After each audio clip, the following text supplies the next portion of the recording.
Cultura negra e cultura afro-brasileira. Esse é o tema do TVU Entrevista que começa agora.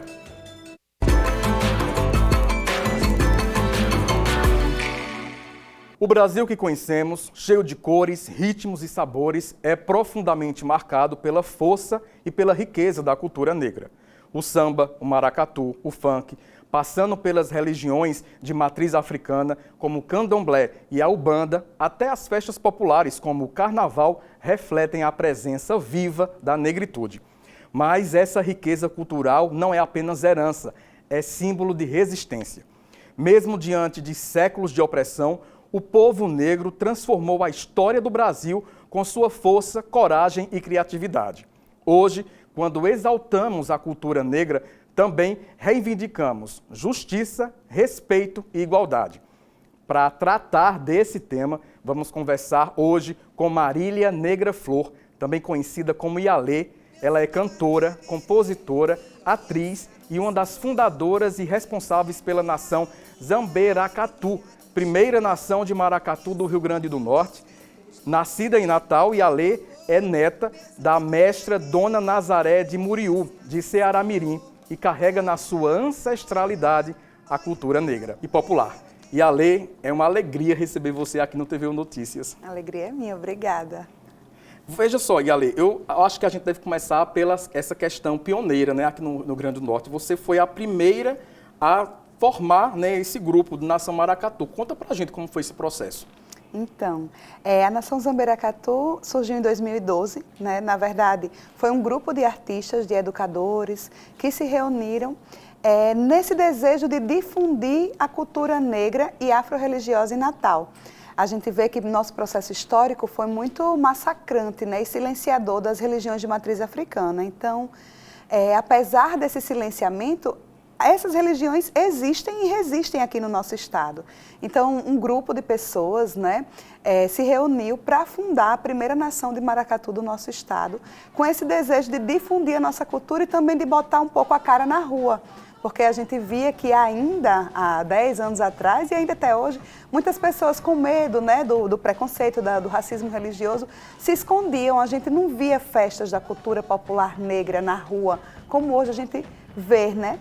E aí a nação surgiu nessa perspectiva, né, de levar o batuque para a rua, de mostrar a cultura negra para a rua, a musicalidade africana e afro-brasileira, para a nossa cidade, que Natal pudesse respirar e ver que não é nada do que muito é propagado, né? Na verdade, foi a recepção? Como é que está sendo esse movimento, né? São quase 10 anos? São mais de 10 anos, já são quase 13 anos, né?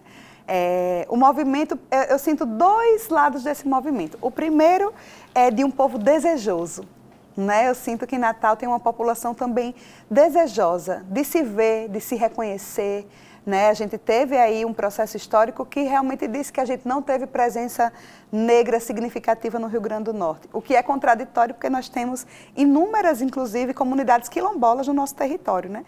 Então, assim, teve aquela parte da população que estava desejosa, que queria ir para eventos culturais dentro desse sentido, mas também ainda encontramos muitas dificuldades. Eu acho que, sobretudo, dificuldades de que a nossa cultura seja vista como cultura, que a nossa música seja vista como música e não como folclore, né, lembrada em momentos específicos. Então, hoje a gente tem esse desafio assim, de conseguir estar nos espaços, nos grandes palcos da cidade, por que não? Né, que é a cultura popular. São desafios que a gente vem enfrentando, mas vem enfrentando em comunidade, o que torna tudo mais leve, né? Essa forma de enfrentar esses desafios é também uma sabedoria africana, uma sabedoria ancestral. E a nação está aí, resistente há 13 anos na cidade, fazendo muita música, muito batuque, agregando crianças, jovens, idosos. É isso que eu ia perguntar, inclusive. Como é que é composta essa nação? São quantas pessoas? Quem é que participa?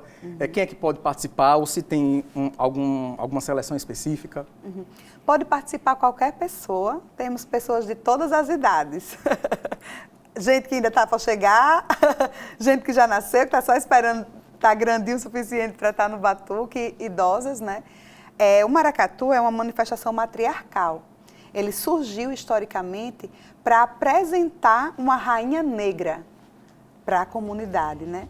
A gente não podia fazer isso em dias normais, então no período, como é uma manifestação do período colonial, no período colonial foi permitido que fosse feito no carnaval, né? Surgiu em Pernambuco e se difundiu pelo mundo todo. Hoje tem maracatu no mundo inteiro, né? E surgiu para apresentar os nossos representantes. Então a gente desfilava e dizia, ó, essas são as nossas rainhas, essa é a nossa corte, esse é o nosso rei. E a figura mais importante é a rainha, que é uma mulher negra, que é coroada na frente da Igreja do Rosário dos Pretos. Igreja que tem em todo o nosso território nacional, a nossa aqui do Rio Grande do Norte, de Natal, né? Fica ali no centro, na Igreja do Rosário, e a gente faz anualmente a coroação da rainha. A gente está na Rainha Maria Lázaro, que está aí já no seu 9º reinado. E acontece sempre quando esses eventos? Sempre na sexta-feira que antecede o carnaval, né? O Zamberacatu, ele tem uma agenda fixa, que é o dia de Iemanjá, o 2 de fevereiro, que a gente já virou tradição em Natal, uma festa que não existia, que a gente que começou a fazer, uma festa de rua.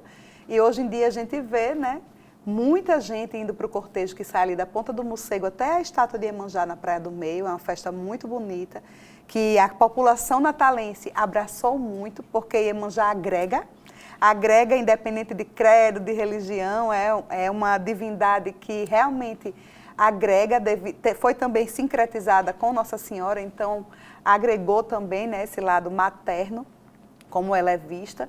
Tem o cortejo que a gente diz, cortejo abrindo os caminhos, que acontece na quinta-feira, que antecede o carnaval. Ano passado a gente fez na abertura ali no baile de máscaras, no Largo do Ateneu, nos juntamos aos outros blocos e abrimos os caminhos para o carnaval. E toda sexta-feira que antecede o carnaval é a coroação da rainha na frente da igreja. E lá no Maracatu você vai encontrar crianças, idosos, pessoas da religião, pessoas que não são da religião. Qualquer pessoa pode chegar. Os ensaios acontecem aos sábados, às 15h, e a nossa sede fica no TC Sol, no Conjunto Pirangi, em Neópolis. E não precisa ter instrumento, nem ter conhecimento musical, só mesmo a vontade de aprender, de participar. Que massa! E Ale, você falou que as crianças também participam, né? Tem uma presença constante de crianças lá. Sim, inclusive meus 2 filhos nasceram lá, né? Assim, realmente a cultura negra, ela nos ensina a respeitar os mais velhos e os mais novos, né? A gente cultua, nós temos divindades como os ereis, que são ibejes, as crianças, que a gente cultua, e nós temos divindades como os pretos velhos, né? Então, tudo que a gente faz em comunidade pela perspectiva africana, a gente tem que incluir a criança e o idoso. E é nesse ponto educacional que eu quero perguntar. A influência, né, que Dona Nazaré, sua avó, teve na sua formação enquanto cidadã, enquanto pessoa, enquanto natalense. Sim, minha avó, ela tem um papel importantíssimo, né? Já vi que você está se emocionando. Sim, sempre emociona, né? Quando a gente planta um ancestral, e eu já plantei a minha avó, é um pedacinho da gente que vai junto, né? E minha avó, ela era essa grande referência de mulher festiva, né? Ela fazia um forró anual na casa dela. Desde antes de eu nascer, existia esse forró no período de São João. Ela brincava pastoril e brincava coco, era mestra dessas 2 manifestações. Era liderança de clube de idosos, de apostolado de oração. Então, ela estava em movimento, era uma mulher de movimento, né? Eu lembro que na despedida dela, Muriú parou, porque era uma mulher que agregava muita gente, né? Meu avô também eu não cheguei a conhecer, mas ele era conhecido em Muriú como mãezinha, porque dizem que ele era uma pessoa muito bondosa, que agregava muito, que hospedavam viajantes, andarilhos, né? Então, minha avó sempre gostou de casa cheia, sempre gostou de festa, gostou de cantar, gostava de rezar. E eu sinto que tudo isso que eu mobilizo veio dela, né? Veio dessa referência que Vovó Nazaré foi na minha vida. E ainda é. Que coisa boa. E, inclusive, inspira também a escrita, né? Eu soube que você também é escritora. Conta pra gente como é que é esse processo de construção de texto, das inspirações, quais são as principais temáticas, né, que você aborda. É poesia, é contos, é crônica? Qual o perfil do teu texto? Eu escrevo poesia desde que eu me alfabetizei, porque eu componho, né? Sempre tive a coisa de inventar. Minha mãe me dava uma bronca, eu inventava uma música para me desculpar. Eu queria alguma coisa, inventava uma música. Eu sempre fui uma criança muito arteira. E criativa, né? Então, assim, quando a escrita chegou para mim, ela já chegou para potencializar a minha criatividade. Eu tive a honra de ter um professor, um grande professor, que eu também já me despedi, que se chamava João Avundano, um homem negro. E ele foi o professor que olhou para mim na escola e disse assim: ei, negra, você sabe que você é negra? Né?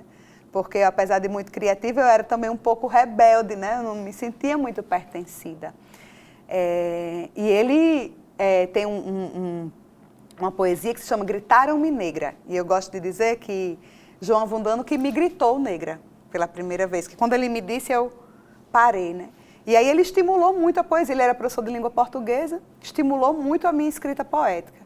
E aí eu comecei a escrever, só que até então era tudo muito guardadinho, né? Sei. A nação, ela veio, quando a nação Zamberacatu veio, em toda nação tem alguém que compõe as loas, né? E eu já era compositora. Então, quando eu conheci a religião de matriz africana, e quando eu me politizei enquanto mulher negra, porque a gente se torna, né, mulher negra, por mais que tenha nascido com a pele marrom, né, com traços fenótipos negros, a gente entende o que é isso na sociedade, muitas vezes tardiamente, né? Quando eu entendi isso, que eu me aproximei da minha cultura, da minha ancestralidade, foi que eu consegui ir mobilizando a minha escrita, porque as coisas foram fazendo mais sentido para mim, foram encontrando um lugar dentro de mim, né? E a minha escrita fala sobre isso, fala sobre ser mãe, fala sobre ser mulher negra, fala sobre ser de candomblé, que ainda é uma coisa que muitas pessoas escondem ou que acham que a gente deve esconder. E a cultura negra me inspirou e me fortaleceu para isso. A nação primeiro, porque eu comecei a colocar minhas composições para fora na nação e comecei a cantar, a ter coragem de cantar. Nunca me senti cantora, eu me sentia escritora, compositora.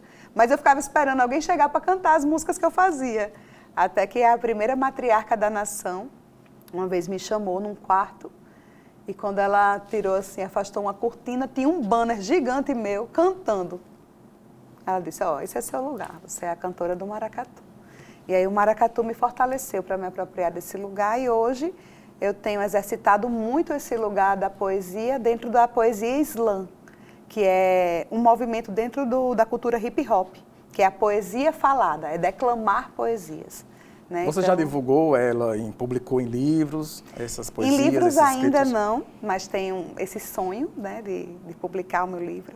Mas esse ano eu lancei o meu primeiro zine, que é uma publicação, digamos assim, artesanal, alternativa, né? Eu mesma produzi, inclusive, toda a parte gráfica, né? Se chama Poemas para Guerrear. São poemas para inspirar nós, principalmente pensando no povo negro, né? Para as nossas lutas cotidianas. É possível recitar um pouquinho para a gente, uma palhinha? Sim, claro. De pé, raça poderosa. De pé, povo de poder. Reconheça os ancestrais. Olhe bem para você. Eu vou falar para o povo negro, poesia para combater, com a força dos tambores na batida do zambê. E a ler. Cheguei para incomodar. Conheça toda a paz e toda a fúria de Oxalá. Meu baque é virado, o meu coco é de zambê. Não fale da minha vida e não frequente o meu ilê. Eu sou filha de Ançã, na guerra e no amor, intensa, como as chamas da fogueira de Xangô. E por aí vai. Lindo! O slam geralmente tem 3 minutos. São 3 minutos recitando, né? A poesia slam tem 3 regras. Tem que ser autoral, não pode ter acompanhamento musical nem cênico, e poesias de até 3 minutos. Então, é um movimento muito bonito e muito visceral também recitar a poesia. E está muito conectado com a cultura negra, porque a cultura negra não valoriza só o que está escrito. Até porque a nossa própria história foi proibida de ser escrita. Valoriza muito a oralidade, né? A fala, a palavra. Então, a poesia slam dialoga muito também com isso. E Ale, você é multifacetada, que eu já tinha falado nos bastidores. E você também é mestre, né? Você se formou agora recentemente na UFRN. Na UFRN, não? Não. Foi aonde? Na Unilab. Na Unilab. Pelo mestrado? Isso.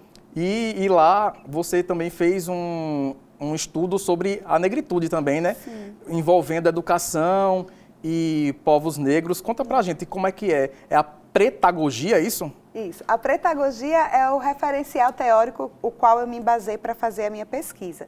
Mas dentro da minha pesquisa de mestrado, eu lancei um conceito, construí um conceito que se chama a pedagopreta. E o que seria a pedagopreta? É a mulher negra educadora, que leva todos esses pontos, gênero, raça e profissão, para o seu fazer, para a sua ação pedagógica. Então, a pedagopreta é uma identidade profissional para mulheres negras educadoras. A pesquisa foi basicamente construir essa identidade com mulheres negras educadoras aqui do Rio Grande do Norte. A gente fez uma imersão. Você conseguiu identificar o que, né, nessa pesquisa? O que eu consegui identificar, primeiro, que nós mulheres negras, a gente passa a vida toda achando que a gente tem que negar a nossa negritude para estar nos espaços. Então, eu sou professora de educação infantil. No meu dia a dia eu uso meu cabelo solto, ou eu uso meu turbante, mas quando eu vou para a escola eu já aprendo, eu já me moldo, né? Uma coisa que a gente observou nessa pesquisa é que a mulher negra educadora, ela é um grande potencial antirracista na escola. Então, se a gente não potencializa a identidade da professora negra, a gente está contribuindo para o racismo dentro dos nossos espaços. E o movimento contrário também acontece. Quando a gente potencializa uma educadora negra, a gente potencializa os estudos africanos e afro-brasileiros e a luta antirracista dentro dos nossos espaços educacionais. Então, essa pesquisa foi para construir essa identidade, para que essas mulheres pudessem se apropriar, dizer: eu sou uma mulher negra educadora e o meu gênero e a minha raça cabem na minha profissão. E com isso, e quando eu me potencializo, eu transformo o meu espaço educacional. Porque aí eu me sinto à vontade para levar a minha cultura para a sala de aula, eu vou buscar referências, eu vou estudar mais, eu vou conhecer mais. Então eu vou desmistificar o racismo mais na escola, porque eu vou ter essa consciência e essa identidade construída, né? Você falou um ponto interessante agora sobre essa questão de desconstrução, né? Como é que você vê essa questão de racismo nas escolas? Que a gente vê que é muito frequente também, né? A gente vê nos noticiários. A gente gosta de pensar que a escola é um micro espaço social.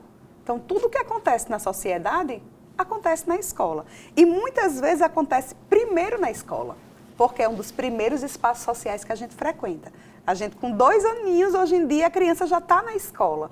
Então, depois da família, o outro espaço social que a criança vai ter é a escola.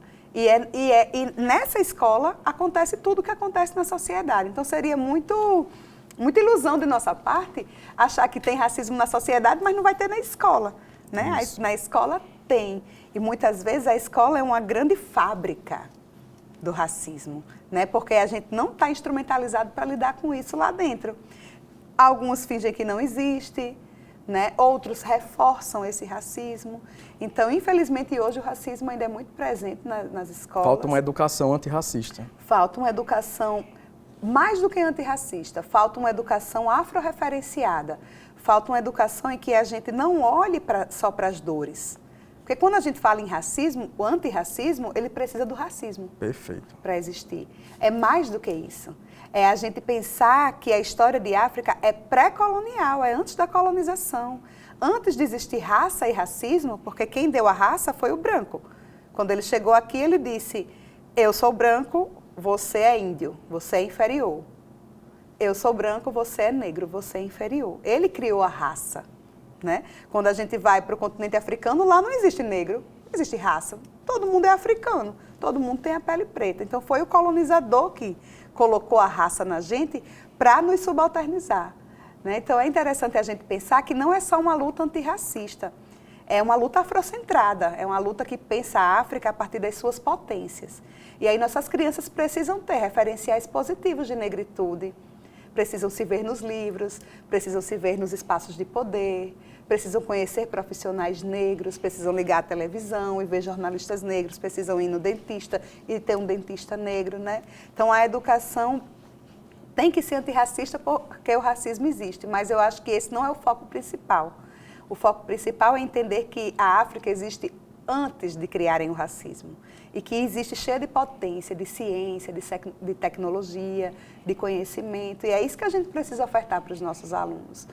paralelamente a isso, a gente já vai desconstruindo esse racismo, que nada mais é do que uma visão estereotipada, preconceituosa sobre a nossa ancestralidade. E as políticas públicas, você acha que devem melhorar, aumentar?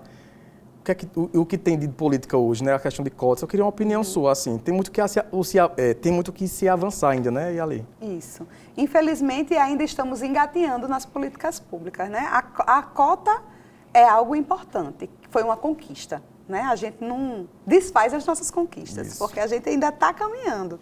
Então, a cota é, sim, um marco muito importante, né, que pode possibilitar essa equidade para que jovens negros, jovens negras acessem a universidade, para que a gente acesse os concursos públicos, né? Quando a gente vai ver, a maioria da população negra está na escola pública, né? Como é que a gente vai competir sabendo que a escola pública está sucateada, né? No nosso próprio processo histórico, a escola foi negada para a gente, né? A gente não podia estudar. O povo negro demorou aí quase mais de século dentro do Brasil para poder ter acesso à escola, né? Então, a gente ainda está engateando. Temos também a Lei 10.639, que tornou obrigatório o ensino de história e cultura africana e afro-brasileira nas escolas, que isso aí vai ser implementado desde a criança até o universitário, né? Precisa conhecer, precisa ter um conhecimento histórico, científico sobre a África, né? Sobre a ancestralidade africana, para que a gente não esteja reproduzindo esses mecanismos racistas, né, que estão impostos aí. Então, acho que as políticas públicas precisam, sim, avançar, precisamos colocar mais políticos, né, negros que pensem essa pauta também, para que estejamos representando e, quem sabe, diminuir um pouco a desigualdade que hoje ainda é muito grande, né? E ali, esse tema é muito importante, é urgente, né? A gente tem muito o que falar, mas a gente também tem um tempo. Então, antes de encerrar o nosso programa, eu queria que você desse uma mensagem, né? Olhasse para o nosso telespectador e falasse a ele um pouco sobre essa questão da importância, né, da gente valorizar a cultura negra, e não só valorizar, né? A gente tem que praticar esse respeito. Sim, eu comecei a poesia dizendo de pé, raça poderosa, né? Então eu acho que é isso, é levantarmos, nos mostrarmos, né? Tem um ditado que diz botar a nossa cara preta na rua, né? Nos reconhecer, nos valorizar, potencializar a nossa negritude e dar acesso, né, a isso também. Construir essa possibilidade, né? Reconstruir um futuro ancestral, um futuro de respeito, um futuro com mais igualdade, com mais diversidade e valorização de nós, das nossas diferenças. Yali, muito obrigado por sua participação no TVU Notícias. As portas estarão sempre abertas aqui para temas importantes e pessoas de tão luz como você. Obrigada, querido. E o TVU Entrevista fica por aqui. Até a próxima.